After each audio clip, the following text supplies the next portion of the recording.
Guys, welcome to my channel get fit with Manu. ఈరోజు నా topic వచ్చేసి ఇంటర్మిటెంట్ డైటింగ్ అనమాట. సో ఈరోజు థర్స్డే కాబట్టి 12 వరకు ఏమీ తినను.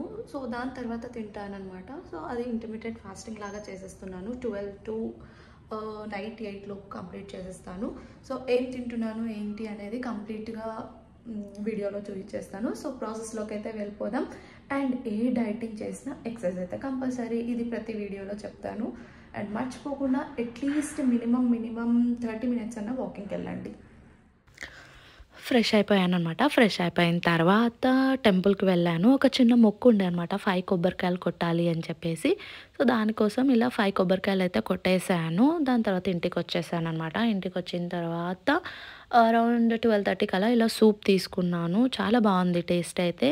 విటమిన్ సి ఇవన్నీ ఎక్కువగా ఉంటాయి ఈ సూప్లో అయితే. అండ్ ఆకలి కూడా త్వరగా వెయ్యదు ఇలా సూప్ తాగితే.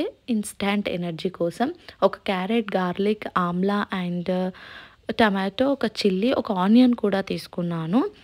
ఇక్కడ ఆమ్లా ఉంటుంది కదా, ఉసిరికాయలు, అవి ఎక్కువ అయిపోయాయి. సో నేను కట్ చేసిన తర్వాత పక్కకు తీసి పెట్టుకున్నాను. ఒక 1.5 అలా తీసుకున్నాను, పెద్దగా ఉన్నాయి కాబట్టి. ఎక్కువగా తీసుకోకుండా జస్ట్ 1.5 కాయ తీసుకొని కట్ చేసుకున్నాను. ఒక ఉల్లిగడ్డ, ఎల్లిపాయలు కొన్ని, అండ్ ఒక క్యారెట్, ఒక టమాటో, ఒక్క పచ్చిమిర్చి. ఎక్కువ కారం అయితే మళ్ళీ తినలేం కదా.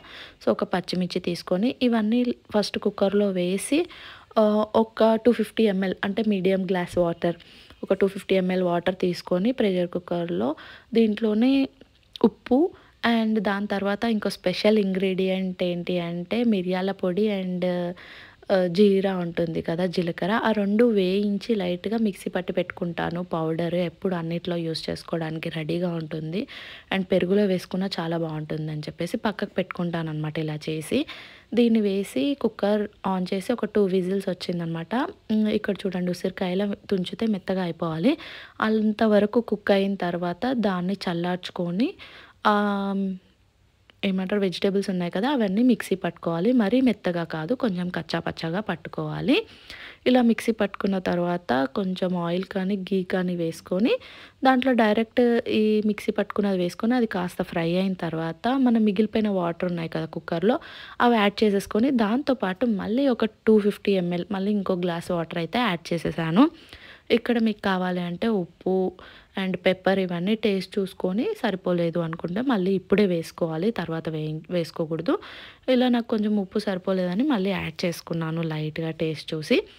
దీన్ని ఒక 5 to 10 minutes మీడియం ఫ్లేమ్లో పెట్టి మంచిగా మరిగించుకోండి. సో దట్ ఫ్లేవర్ టేస్ట్ అనేది చాలా బాగుంటుంది. అండ్ ఇది వచ్చేసి ఇద్దరికి చేశాను, ఒక పర్సన్కి కాదు, 2 personsకి. ఒక్కరికైతే దీంట్లో హాఫ్ క్వాంటిటీయే తీసుకోండి. నేను ఇద్దరికి చేసుకున్నాను కాబట్టి కంప్లీట్గా చేశాను. పాపకి అండ్ నాకు ఇద్దరికి చేశాను. మా పాప కూడా బాగా తాగుతుంది ఇలాంటివి ఇంట్రెస్టింగ్గా. సో ఫైనల్గా మార్నింగ్ ఫస్ట్ బ్రేక్ఫాస్ట్ అరౌండ్ 12:30కి నేను వచ్చేసి ఇలా సూప్ తాగేశాను వాటర్ తాగిన తర్వాత.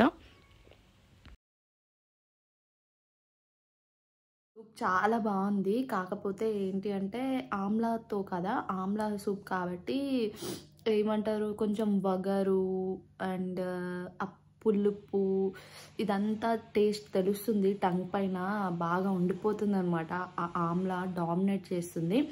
పులుపు ఇష్టపడే వాళ్ళు ఈజీగా తింటారు, నాకైతే పులుపు ఇష్టం అనమాట. సో మంచిగా తింటాను, ఎంజాయ్ చేశాను సూప్ అయితే. ఒకవేళ పులుపు ఇష్టం లేని వాళ్ళు చాలామంది ఉంటారు కదా, వాళ్ళు ఏంటి అంటే తగ్గించుకోండి క్వాంటిటీ, ఆమ్లా క్వాంటిటీ తగ్గించుకొని క్యారెట్ క్వాంటిటీ పెంచుకోండి. సో దట్ డిఫరెన్స్ ఉంటుంది. అండ్ ఇంకోటి, వాటర్ ఎక్కువగా అయితే పోసుకోకూడదు. వాటర్ ఎక్కువగా పోసుకున్నామంటే మళ్ళీ వాటరీగా అయిపోతుంది. సూప్ ఫ్లేవర్ అనేది ఉండదు, సూప్ టేస్ట్ ఉండదు. సో ఇలా ఫైనల్గా నా సూప్ అయితే అయిపోయిందనమాట. సో ఇంటర్మీడియట్ డైటింగ్లో ఫస్ట్ వాటర్ తాగాను, దాని తర్వాత ఐఎమ్ గోయింగ్ విత్ సూప్ అయిపోయింది. Next I'll go with fruits. మీ దగ్గర ఏ ఫ్రూట్స్ ఉన్నా తీసుకోవచ్చు. ఇవే తీసుకోవాలా, చూయించినవేనా అంటే అవి అందరికీ దొరకకపోవచ్చు. సో నేను పైనాపిల్ తీసుకోవాలనుకుంటున్నాను. ఒకవేళ మీకు పైనాపిల్ దొరకకపోతే వాటర్ మిలన్స్ వస్తున్నాయి, వాటర్ మిలన్ హాఫ్, లేదు అంటే యాపిల్స్ ఉంటాయి కదా, యాపిల్స్ ఒక 2 మిక్స్డ్ ఫ్రూట్స్, యాపిల్ 1, జామకాయ 1, అలా ఏ ఫ్రూట్స్ అయినా తీసుకోవచ్చు. కానీ ఓవర్గా కాదు, నేను ఒక పైనాపిల్ మొత్తం తీసుకుంటున్నాను. ఒకవేళ పపాయ అనుకో, అంటే పైనాపిల్ మొత్తం అంటే అది మీడియం ఉంది, మరీ పెద్దది కాదు, ఇట్స్ మీడియం సైజ్. ఇంతే ఉంటుంది. సో ఒకటి మొత్తం తీసుకుంటున్నాను. ఒకవేళ వాటర్ మిలన్ అనుకో మీరు ఏం చేస్తారు, హాఫ్లో హాఫ్ తీసుకోండి. పపాయ అనుకో అగైన్ హాఫ్ ఓకే, ఎందుకంటే పపాయాలో వాట్ తెలిసే క్యాలరీస్ ఎక్కువగా ఉండవు. సో తీసుకోవచ్చు పపాయ. వాటర్ మిలన్లో కూడా క్యాలరీస్ తక్కువగానే ఉంటాయి. సో వాటర్ మిలన్ కూడా కొంచెం అటు ఇటుగా తీసుకోవచ్చు, పర్లేదు అనమాట. యాపిల్ మళ్ళీ కొంచెం చూసి తీసుకోవాలి. యాపిల్ 1, జామకాయ 1, లేదు అంటే అలా కాంబినేషన్స్లో. ఒకవేళ బనానా తీసుకోవాలనుకున్న వాళ్ళు బనానాలో అయితే క్యాలరీస్ చాలా ఎక్కువగా ఉంటాయి. సో బనానా తినేటప్పుడు కొంచెం చూసుకొని తినాలి. బనానా తినేటప్పుడు గో విత్ ఓన్లీ ఒక్క బనానాని తీసుకోండి, ఎక్కువ తీసుకోకూడదు. మళ్ళీ దాంట్లో చాలా క్యాలరీస్ ఉంటాయన్నమాట, హై అనమాట. అది విషయం. అండ్ కొబ్బరికాయలు కొట్టాను కదా, అవి వేస్ట్ అవ్వకుండా ఇలా చిన్న చిన్న పీసెస్గా కట్ చేసుకొని దీన్ని కొబ్బరి పాలు పట్టేసుకున్నాను అనమాట. కంప్లీట్గా కొబ్బరి పాలు ఎలా పట్టుకోవాలి ఏంటి అనేది వీడియో కావాలి అంటే కింద డిస్క్రిప్షన్లో మెన్షన్ చేస్తాను, చూసేయండి. సో ఇలా కొబ్బరి పాలు పట్టుకొని పెట్టుకుంటే ఏంటంటే నాకు బ్రేక్ఫాస్ట్కి ఈజీగా ఉంటుందన్నమాట. ఎక్కువ ఓట్స్లో యూస్ చేసుకుంటాను ఈ కొబ్బరి పాలు. సో ఇలా పట్టి ఫ్రిడ్జ్లో పెట్టేసుకున్నాను. అండ్ దాని తర్వాత అరౌండ్ 1 o'clockకి ఇలా పైనాపిల్ తిన్నాను. అండ్ లంచ్ వచ్చేసి అరౌండ్ 2:30 or 3 అయింది అనుకోండి. ఇలా బీట్రూట్ కర్రీ, చపాతీ, బీట్రూట్ ఒక 2 బీట్రూట్స్, 1 ఆనియన్ అండ్ చిల్లీస్ మీ కారంకి తగ్గట్టు. ఇది వచ్చేసి పెసరపప్పు ఉంటుంది కదా, అదొక 1 tablespoon 1.5 tablespoon నానబెట్టేసుకున్నాను. సో మామూలుగా మీకు బీట్రూట్ కర్రీ ఎలా చేసుకుంటారో అలా చేసుకోవచ్చు. నేను కొంచెం ఇలా చేసుకుంటాను సో దట్ పప్పు కూడా ఇందులో ఇంక్లూడ్ అయి ఉంటుంది కదా, ప్రోటీన్ వస్తుంది అని చెప్పేసి. ఫస్ట్ ఆయిల్, దాని తర్వాత జీలకర్ర, పచ్చిమిర్చి కాస్త ఫ్రై అయిన తర్వాత దీంట్లోనే అల్లం వెల్లుల్లి పేస్ట్ అండ్ ఆనియన్స్ వేసి, ఆనియన్స్ కొంచెం లైట్ బ్రౌన్ అయ్యేంత వరకు ఫ్రై చేసుకోవాలి.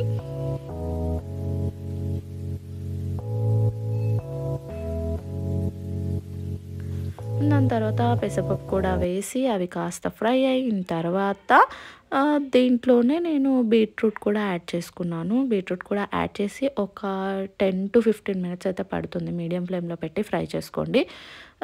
అది మొత్తం ఉడికిపోయింది అనిపించిన తర్వాత దాంట్లో మనం ఎలాగో చిల్లీ వేసుకున్నాం కాబట్టి కారం అవసరం లేదు. ధనియా పౌడర్, సాల్ట్ ఇవన్నీ వేసుకొని మళ్ళీ ఇంకొక 10 minutes అయితే ఫ్రై చేసుకోండి. ఇలా కంప్లీట్గా ఉడికిన తర్వాత తీసి తినేయడమే. చాలా యమ్మీగా ఉంటుంది అండ్ ఫాస్ట్ రెసిపీ అనమాట. అండ్ ఐరన్ ఇవన్నీ మంచిగా దొరుకుతాయి కదా దీంట్లో, బ్లడ్ అలాంటివి. సో చిన్న కప్ కర్డ్, ఒక 1/2 cup కర్డ్, 2 చపాతీస్, నార్మల్ చపాతీసే తీసుకున్నాను. And curry. ఇలా లంచ్ అరౌండ్ 2:30 to 3 మధ్యలో అయితే కంప్లీట్ చేసేసాను. లంచ్ కంప్లీట్ చేసిన తర్వాత అరౌండ్ 7కి అలా 7 to 8 మధ్యలో డిన్నర్ కంప్లీట్ చేస్తాను. సో డిన్నర్ సింపుల్గా వెళ్ళిపోయాను. ఇలా అన్ని వెజ్జీస్ తీసుకొని ఫ్రై చేసుకున్నాను. మీ దగ్గర ఏ వెజ్జీస్ ఉంటే అవి తీసుకోండి. నేనైతే మష్రూమ్స్ ఒక 4 అండ్ క్యాప్సికమ్ ఒక 2, బ్రోక్లీ కొన్ని ఒక హ్యాండ్ఫుల్ అండ్ క్యారెట్ వచ్చేసి ఒకటి తీసుకున్నాను. ఇలా తీసుకొని దీన్ని కొంచెం లైట్గా ఆయిల్ వేసుకొని ఆయిల్లో ఫ్రై చేసేసుకొని తినేసాను అనమాట. ఇది అందరికి తెలిసిందే, ఈజీగా ఉంటుంది. అండ్ నైట్ కదా, ఆల్రెడీ చపాతీస్ 3కి తిన్నాను కాబట్టి హెవీగానే ఉంటుంది కాబట్టి అరౌండ్ 7 o'clockకి ఇలా లైట్ ఫుడ్ అయితే తీసేసుకున్నాను. ఇంకేమైనా రెసిపీస్ కావాలన్నా కింద కమెంట్ సెక్షన్లో కమెంట్ చేయండి. అండ్ నా డైట్ ఫాలో అయ్యి ఎవరైనా వెయిట్ లాస్ అయ్యి ఉంటే ప్లీజ్ కమెంట్ సెక్షన్లో కమెంట్ చేయండి. Please like, share and subscribe my channel.